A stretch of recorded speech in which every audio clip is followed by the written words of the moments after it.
and solve Snapchat app not working. Hello everyone, welcome. In this video I'm going to show you how to fix and solve this problem. Just watch and follow this video till the end. So let's start. First, you don't need to open your Snapchat. Go and open your settings of your phone. After that, open apps option. Here on apps option, you will find all the application that you have on your phone, all of them, and you will find also Snapchat. That's what we are looking for in this video. So when it's loading and showing you all the application here, you have to search for Snapchat.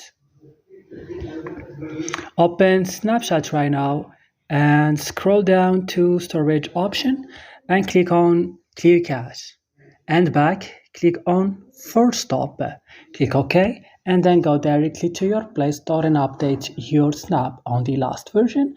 Then you have to restart your phone. So that's all. Don't forget to like, subscribe.